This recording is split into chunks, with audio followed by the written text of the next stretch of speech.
Yugioh obviously wasn't even drone scouting. He was saying, I'm going for a 10 pull. I'm going to build some Zerglings and get in there and do some damage. And it just kind of worked in the perfect way where there was a single Marine out. Yeah. The barracks was just floating around, not producing more Marines. And Sting was caught out being just a little bit too greedy. Yeah, the command center on the low ground, single Marine. The barracks unable to land as well. All just factors on top of the Lings doing horrific damage to those SCVs in the main base. We're going to be gearing up to game number 2 on Cloud Kingdom. I see you rubbing your hands in excitement because your APM is slightly less when you're casting. Got to keep your hands warm like that.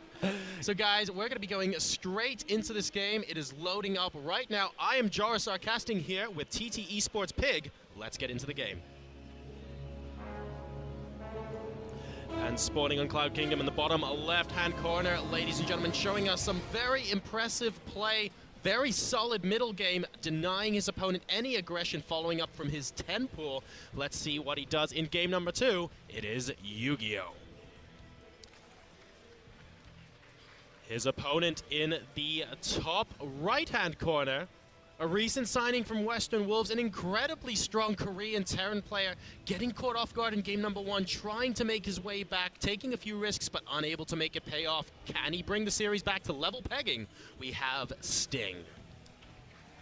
Really, really excited to see this match. Sting this is going to be so good. In the audience, man. Did you hear that? Yeah, I could actually hear that. Like some Terran fans sort of giving us a couple of whoops there. Whoa, there's still a Terran alive. All 3 of the other 2 are in the audience. I think it's going to be interesting to look at these guys' openers now and see what does Sting choose to do from here. Is he afraid of that 10 pull now, or does he think he's already used the 10 pull? It's a best of 5 series. I don't think he's going to risk such an aggressive opener again. So there's probably going to be a lot of things running through Sting's mind right now. Yeah. And it looks like he's just going to go for that wall off with the barracks, go for that safer play. And if Yugioh just goes for a hatch first, maybe following it up with a greedy 16 or 17 pull, this would kind of be a perfect move for this situation where he's scared his opponent into being a little bit safer, and as a result, he can be a bit greedier himself. Yeah, there's a lot of mind games that go on at this point, guys. I mean, we've seen series before where Zergs open up with a quick pull, and then we see an 11-11 in the next game, for example. Like, the levels of mind games that can go on, especially at the top level, when you're going into a best of X series, are just huge. And this isn't a normal best of 3, so this isn't a, oh, I can cheese and just win this. This is a, oh, if I cheese him again and it fails, hey, I still have to win 2 more. So Yugioh playing it a little bit safer, and Sting going for 2 racks, but not at 11-11, so just one after the other. A nice, just getting some units out, making sure he can't get cheesed, and he'll probably be expanding shortly after that. Absolutely. I mean, we can easily see that with this sort of build, if you pull many SCVs, it's going to be a bit of a surprise because it's not the most efficient way to do a 2 racks that's super aggressive. Instead, he's probably just going to pull these 2 SCVs, try to build some bunkers, try to pick off a few of Yugioh's drones, waste some mining time, and then even if he loses a lot of his Marines out on the map, he can very easily wall off his natural with just 3 barracks. Basically, that's almost impenetrable to any sort of Zerg counterattack, and that's why it's such a great build for this map. Already he's down here, juking and jiving with this SCV, already getting about half the build time done on this bunker. And we have a Marine and an additional SCV moving out. Yugioh is going to have to bring some more drones to fend this off, I feel. He has got 4 Lings and 2 Queens on the way, though, so perhaps he's just going to try and rely on those. He knows that this attack isn't as serious as an 11-11 because when he drone scouted, he saw 1 barrack still in production, so they weren't going down. So he got the timings on that, but Sting is going to try and make this last as long as possible. Yugioh's actually retreated back up into his main base, so it looks like he just wants to break through here with those Lings and Queens. But if a second bunker goes up as well, this is going to be really rough for him, actually.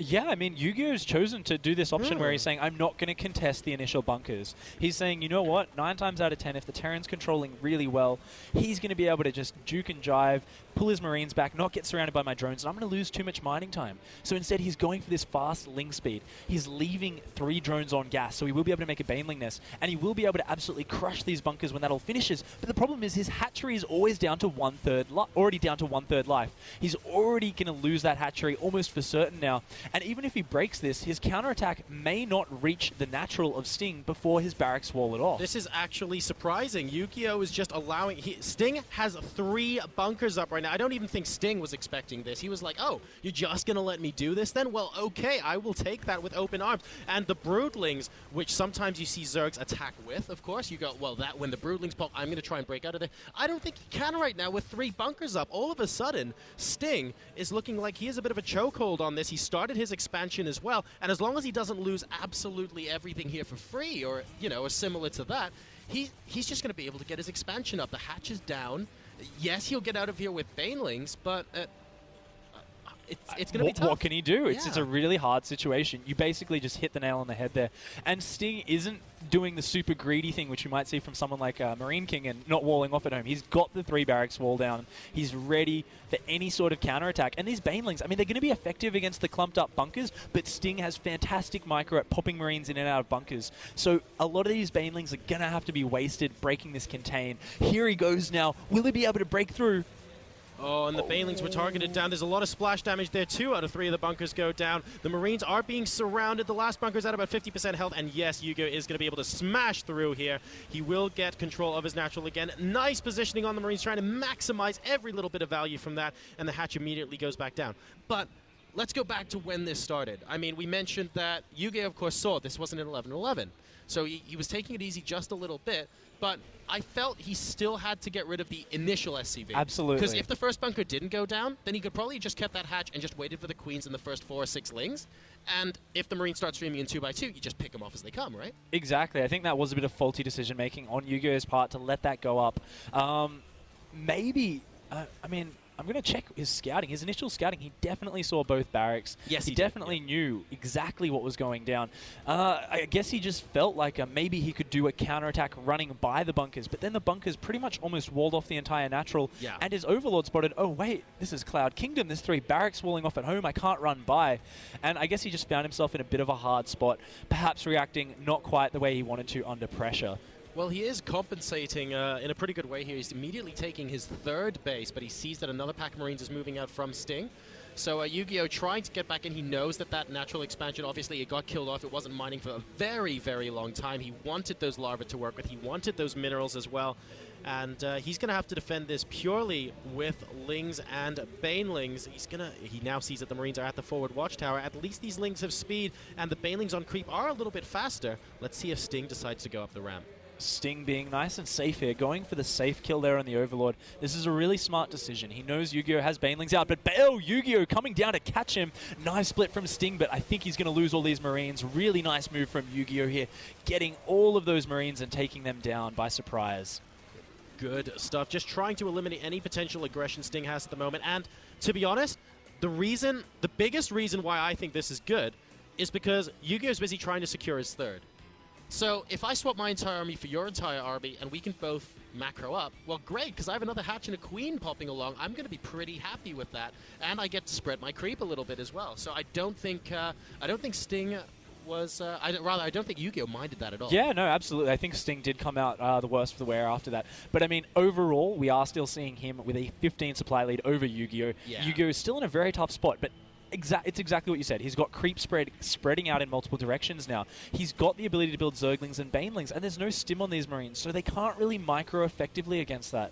So there's this big window now where Yugioh can build nothing but drones, perhaps a few Zerglings. I mean, and he should be able to get himself back into an almost even economic position.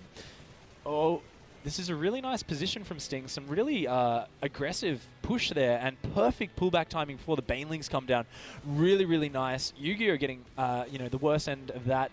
Losing some creep spread. Definitely feeling the hurt. And losing these Zerglings down at this watchtower. He can't afford to take trades like that. Yeah, he needs to be very careful here. For the first time in this game, by the way, for a very long time, Yugioh is now on par in terms of number of workers. We are at 50 versus 50.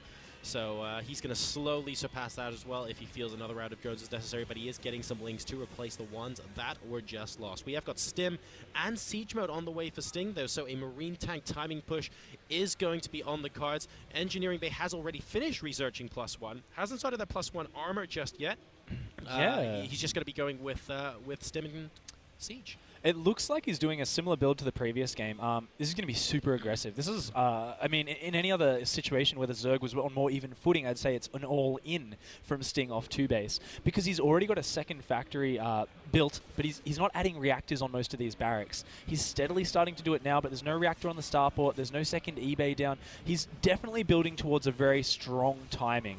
And if it doesn't do damage, if Yugioh somehow manages to hold it, then he will do really, really well. Oh, and that medevac getting so low, but actually managing to survive there. Really well played. That queen almost dead. And, wow, there's a little bit of cat and mouse here. 14 hit points on the medevac, and the queen's almost dead as well. It's 1 hit away from dying, but then queen number 2 pops out. But now these Marines are in the mineral line, killing off the second queen, and a lot of banelings picking up. Great split from Sting. That was very cost-ineffective from Yugioh, but he needed to do that to prevent any more damage done to the mineral line. Still, though, only 4 workers killed. Yeah, absolutely, but I mean, it's just Sting forcing Yugioh into these awkward positions. Oh, that Marine on the low ground is just sitting there, baiting those Zerglings into that death trap. I don't want his job, man. Like it's alright, he's got a shield. He's safe. That's the guy, like, first day on the job. He's like, boss, where do you want me? All right, just go over here. Okay, then. Then he gets there. He's like the only one on the low ground, and this is very difficult now. Sting coming in with an amazing timing push. Those 2 Spore Crawlers didn't do anything. He's going to root them in the front, but honestly, they don't shoot siege tanks, Matt, and we have a good spread of Marines and tanks here. Sting getting in position, ready to take out this third, and those slow banelings from Yugioh just can't do anything, and he knows that he's moving away. Sting is just dictating the pace of this game, moving in here so steadily, setting up his tanks perfectly, and he's just absolutely crushing Yugioh's hopes of staying in this game. With this third hatchery falling and the third CC of Sting almost finished, Sting 60 supply up, he's just in a commanding position. I really don't see how Yugioh is going to be able to pull a win out of this. His baneling speed is only just beginning, his upgrades are only at +1 armor. He is in a really hard spot here, but he's going to go in for this engage, catching and the tanks are siege, but the Bane, oh, look at that Marine split. It was so amazing. Holy crap. I think 1 siege tank and like 5 Marines got destroyed by those Banelings, and that is all you needed. GG, Sting ties up the series in game number 2. Wow, that spread was awesome. It was almost like he lured the Zergling Baneling into a circle and just created a full circle around them with those Marines. Really, really nice, stylish way to finish the game. Check out what I can do. Really, really good. And, well, I've got to say, Sting really turned that around in about the best way possible there. He was very confident in his play. He lost to aggression, so we were anticipating a lot of defensive play, and he went, well, actually, I'm just going to go ahead here and be aggressive myself, and he did that to great effect. He did it so well. I mean, what started as a simple pressure, he immediately saw, wait a second, my first SCV before a single Marines arrived, it's got 50% of a bunker built. Let's start throwing down more bunkers. Let's actually try and fight this. Oh, there's nothing else coming out to defend. Immediately throws down the 3rd bunker, realizes he can just cement his position there so well, and it paid off.